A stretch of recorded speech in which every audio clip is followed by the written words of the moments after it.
Hello students, yesterday we have discussed about the different tools of biotechnology and उन्हीं tools में हमने जो first tool पढ़ा था that is restriction enzyme। मैंने इसके बारे में आपको पूरा इंट्रोडक्शन दे दिया था कि restriction enzyme किस तरीके से वर्क करता है, लेकिन एक्चुअल जो इसका फंक्शन होता है कि ये किस तरीके से कोई भी डीएनए, वो फॉरेन डीएनए भी हो सकता है, वो वेक्टर डीएनए भी हो सकता है, उसको किस तरीके से कटिंग करता है इसको एक डायग्राम के थ्रू हम शो कर सकते हैं। तो यहाँ पे आप देखिए दो डीएनए स्ट्रैंड आपको नजर आ रहे हैं। ये जो फर्स्ट डीएनए स्ट्रैंड है that is the vector DNA और जो सेकंड स्ट्रैंड आपको नजर आ रहा है that is foreign DNA. Foreign DNA से मतलब यहाँ पर क्या है, फॉरेन डीएनए क्या होता है जिसमें हमारा डिजायर जीन होता है। सपोज हमें क्या लेना है, इंसुलिन का जीन लेना है, तो यहाँ पर जो हमारा डिजायर जीन है वो यहाँ से हमें कट करना है और उसे कहाँ पे कनेक्ट करना है, हमारे वेक्टर डीएनए में, क्योंकि वेक्टर डीएनए आपका क्या करेगा, बाद में इसकी कॉपी करेगा।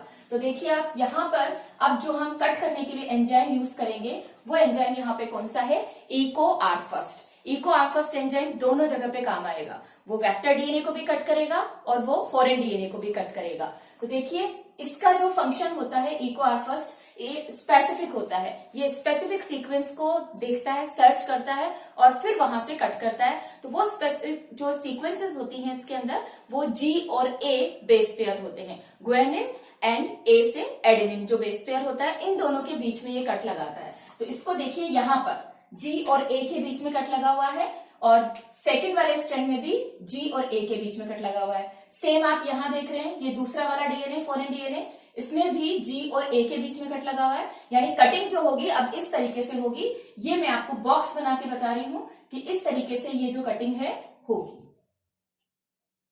अब आप देखिए सेकंड वाला जो आपका स्टेप है इसमें हमने ये वाला पार्ट यहां से कट कर दिया है, सेम ये वाला पार्ट यहां से कट हो गया है। अब यहां पर एक सिंगल स्ट्रैंड बचा हुआ है, फॉरेन डीएनए के अंदर, सॉरी वेक्टर डीएनए के अंदर भी क्या बचा हुआ है, एक single strand, and foreign DNA के अंदर भी क्या बचा हुआ है, एक सिंगल स्ट्रैंड। तो ये दोनों सिंगल स्ट्रैंड्स हैं, इन्हें हम स्टिकी एंड्स बोलते हैं। क्यों बोलते हैं स्टिकी एंड्स, क्योंकि यहीं से ही डीएनए हमारा क्या होगा, एक दूसरे के ऊपर स्टिक होगा। लेकिन स्टिक होने के लिए उसे एक एंजाइम की रिक्वायरमेंट होगी जो इन दोनों की जो बाइंडिंग है उसको फैसिलिटेट करेगा और वो एंजाइम है हमारा लाइगेज एंजाइम। ये लाइगेज एंजाइम दोनों पार्ट्स को कनेक्ट कर देगा। और थर्ड केस में जो आपको दिख रहा है ये हमारा रिकॉम्बिनेंट डीएनए है जिसके अंदर हमने डिजायर जीन को वेक्टर डीएनए से क्या कर दिया है, कनेक्ट कर दिया है। तो रेस्ट्रिक्शन एंजाइम हमारा इसी तरीके से वर्क करता है, उसका फंक्शन यही होता है। लेकिन you know very well there are lots of restriction enzyme and they have the specific sites. सभी रेस्ट्रिक्शन एंजाइम्स जो है उनकी अलग अलग स्पेसिफिक साइट होती है, जैसे कि आपने यहाँ पे देखा इको आर फर्स्ट जी और ए के बीच में कट लगा रहा है। ऐसे ही अलग अलग तरह के रेस्ट्रिक्शन एंजाइम्स होते हैं जो अलग अलग कटिंग करते हैं। तो ये हमारा इसमें फर्स्ट टूल था जो कि रिकॉम्बिनेंट डीएनए बनाने के लिए चाहिए। जब कटिंग हो जाती है, अब इसके बाद आपको पता है कि जो नेक्स्ट जीन, हमारा जो जीन आता है वो बहुत ही स्मॉल होता है, तो उसकी हमें बहुत सारी कॉपी की रिक्वायरमेंट होती है। तो हमारा जो सेकेंड टूल होगा वो टूल है हमारा क्लोनिंग वेक्टर। क्लोनिंग वेक्टर जिसके की वर्ड से हमें पता लग रहा है, क्लोनिंग वेक्टर ये दो वर्ड से मिलकर बना है, क्लोनिंग एंड वेक्टर, दोनों का अपना अपना इंडिविजुअल मीनिंग है। तो सेकंड टूल है हमारा क्लोनिंग वेक्टर। यहां पर आप जानते हैं इन दोनों का मीनिंग। क्लोनिंग का मतलब होता है कॉपी, एक जैसी बहुत सारी कॉपी या एक जैसा आपको जब कॉपी मिलेगा तो वो क्लोनिंग कहलाती है, क्लोन कहते हैं उसे बायो में। एंड वेक्टर का मीनिंग यहां पर क्या है, कैरियर। यानी क्लोनिंग वेक्टर क्या होते हैं, जो डिजायर जीन को कैरी करते हैं, यानी कैरियर का वर्क करते हैं। क्योंकि जो डिजायर जीन है उसकी आपको क्या करनी है, बहुत सारी कॉपी करनी है। तो इनका जो फंक्शन होता है वो क्या होता है, ये डिजायर जीन की कॉपी करते हैं। यानी इनके अंदर एक कैपेबिलिटी होती है, एक क्वालिटी होती है, दे कैन रेप्लिकेट ऑटोमेटिकली। ये रेप्लिकेट हो सकते हैं, लेकिन रेप्लिकेट होने के लिए इनको एक सेल की रिक्वायरमेंट होती है। तो ऐसे हमारे पास कई सारे क्लोनिंग वेक्टर्स होते हैं जो कि रिकॉम्बिनेंट डीएनए टेक्नोलॉजी में वर्क करते हैं। बहुत सारे हैं, लेकिन उनमें से सबसे जो कॉमन है वो प्लाज्मिड होते हैं, जिनको हम यहाँ डिटेल में स्टडी करेंगे। मैं आपको एग्जांपल बता देती हूँ क्लोनिंग वेक्टर कौन कौन से होते हैं। पहले तो आप क्लोनिंग वेक्टर को डिफाइन किस तरीके से कर देते हैं, it is the carrier of desire gene and having the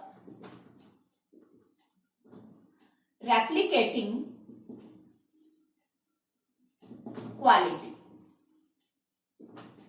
So there are lots of examples. Suppose first example जो मैंने आपको बताया सबसे कॉमन है प्लाज्मिड, इसके अलावा phagemid, bacteriophage,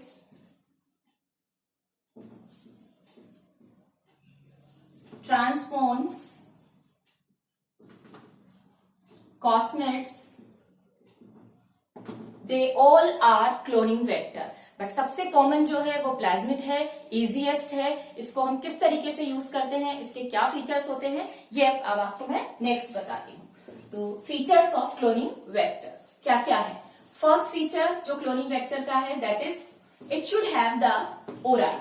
ORI, it should have the ori. ORI यानी ओरिजिन ऑफ रेप्लीकेशन. किसी भी प्लाज्मिड के अंदर स्पेशल सीक्वेंस होती है जहां पर हमें जो आपका डिजायर डीएनए है या डिजायर जीन है उसको कनेक्ट करना होता है ताकि रेप्लिकेशन का प्रोसेस वहां पर शुरू हो जाए. तो ओरिजिन ऑफ रेप्लिकेशन यानी जिस जगह से रेप्लिकेशन का प्रोसेस स्टार्ट होगा इट इज नॉन एज ओराई. तो कोई भी प्लाज्मिड हो उसके अंदर क्या होना चाहिए, ओरिजिन ऑफ रेप्लिकेशन जरूर होना चाहिए क्योंकि यहीं पर ही आप डिजायर जीन को कनेक्ट करेंगे तब जाके उसमें क्या होगा, रेप्लिकेशन का प्रोसेस होगा. तो first property will be the it should have the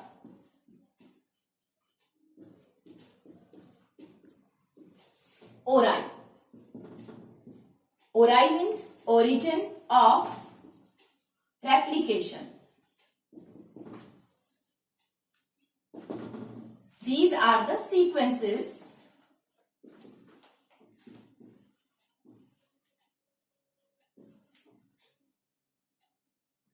where the replication process starts.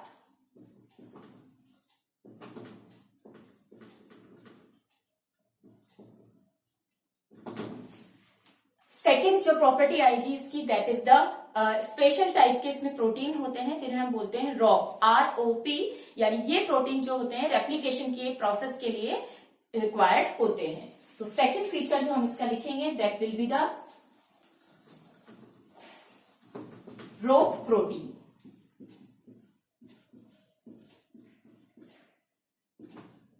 Rope protein required for replication.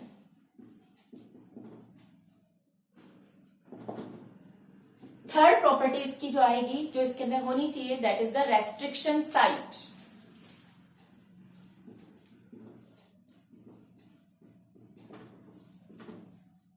What is restriction site. किसी भी प्लाज्मिड के अंदर रेस्ट्रिक्शन साइट होनी है क्योंकि आप जानते हैं हमें डिजायर जीन को कनेक्ट करना है किसके अंदर, प्लाज्मिड के अंदर. तो हमें उसे क्या करना पड़ेगा, कट करना पड़ेगा.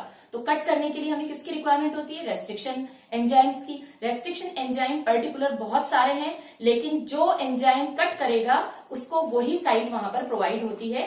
यानी किसी भी प्लाज्मिड के अंदर कम से कम एक रेस्ट्रिक्शन साइट ही होनी चाहिए क्योंकि अगर एक से ज्यादा रेस्ट्रिक्शन साइट होती है तो जो भी प्लाज्मिड है वो फ्रेगमेंटेड हो जाता है. तो रेस्ट्रिक्शन साइट का यहाँ पर मीनिंग क्या है इसको मैं डायग्राम से अभी बाद में और आपको डिटेल में समझाऊंगी. लेकिन यहाँ पर अभी आपको सिर्फ इतना याद रखना है कि जो रेस्ट्रिक्शन साइट होती है वो साइट होती है जहां पर प्लाज्मिड को कट करना है.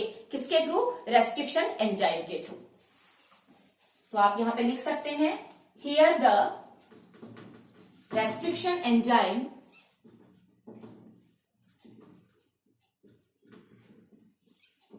cut the plasmid.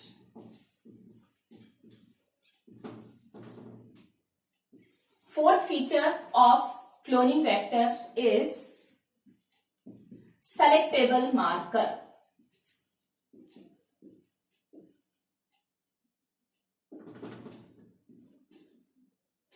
Minimum one selectable marker is required.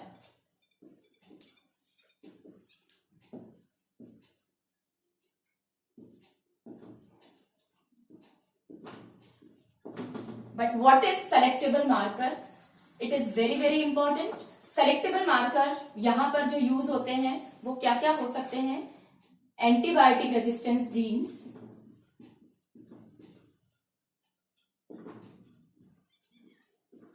and enzyme producing gene.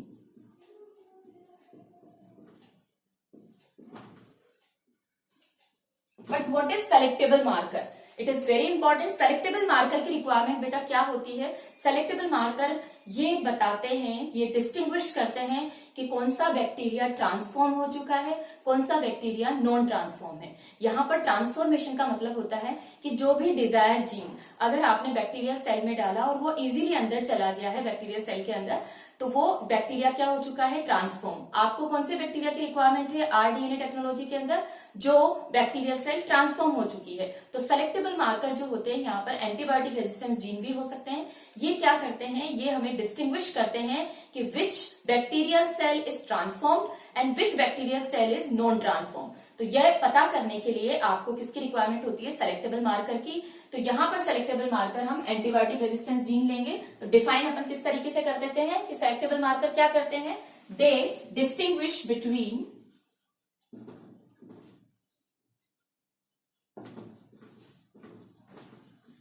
transformant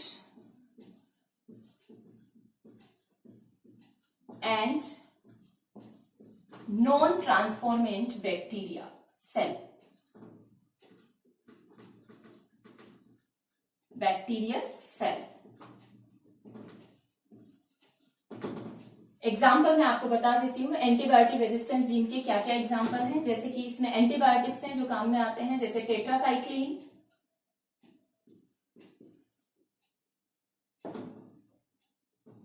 second is ampicillin,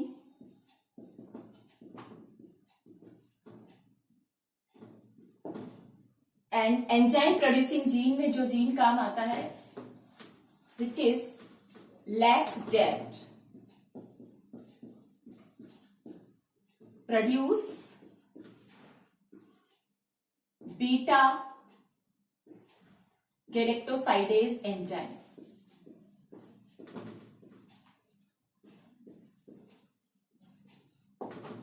but how they function ये मैं आपको डायग्राम के थ्रू बताऊंगी। प्लाज्मिड का एक डायग्राम हम यहाँ पर बनाएंगे जिसमें आपको ये सारे फीचर्स, सारे टूल्स हैं, उनको बहुत डिटेल में आपको मैं एक्सप्लेन करूंगी। तो ये टूल्स हैं, नेक्स्ट वाली क्लास में हम प्लाज्मिड का डायग्राम स्टडी करेंगे।